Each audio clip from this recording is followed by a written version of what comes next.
Hi everyone, welcome to day 81 of my tennis learning journey. So today the tennis court was full, so I didn't want to skip another day and just went for the squash court and did my training there.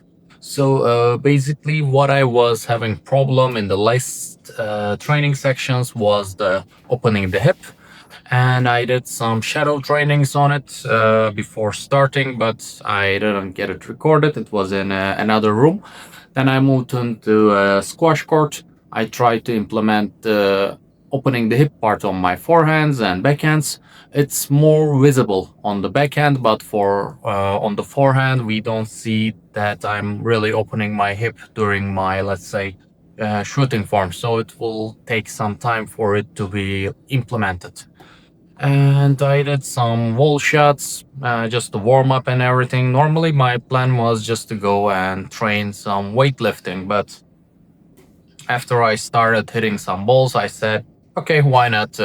Let's do tennis again here, but still. So then I moved to serves.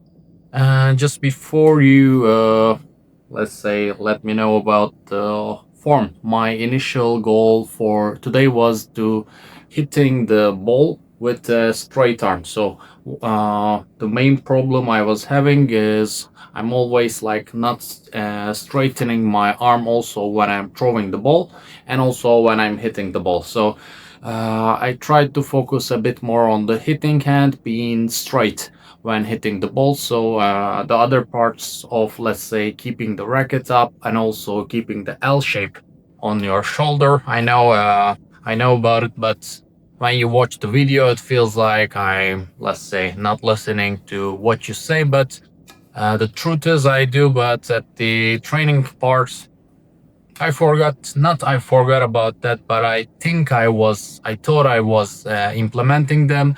And when I checked the video, it's not there. So, and because there is no one to correct me at the moment saying that, okay, your elbow is wrong, your racket head is open, you should not open it that much, stuff like that. But to be honest, I felt better because most of the time the pronation and the hitting the ball with a, let's say, straight arm for the hitting ball was, let's say, non-existent. And because when I'm training at the court, I'm also trying to, let's say, make the ball fall into the service box. So while training here, I don't have that concern. Maybe I will be, let's say, when I have time, I will just come and train more without, let's say, hitting goal and train more on the motion. Maybe I'll just, stay like this to open my arms so it stays like this before the serve motion, and then go for the racket drop and everything. But to be honest, then also while I'm checking for some guides online, I think it's something that will, let's say, that I will learn within time, because even though I'm pushing myself for this one, because there are so many variables on tennis, it takes time for you to learn it, also for me to learn it. So uh, I'm trying also on many things. There are so many small details that even if I'm, let's say, not focusing on one, I'm forgetting and going back to square one. So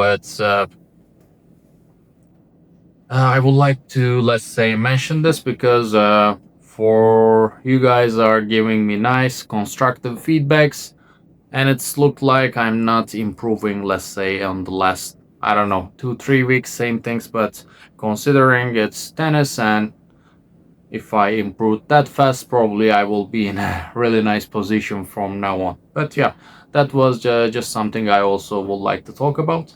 So because of the tennis court was full, that's on the squash court. As I said, the camera angle, I don't have much space.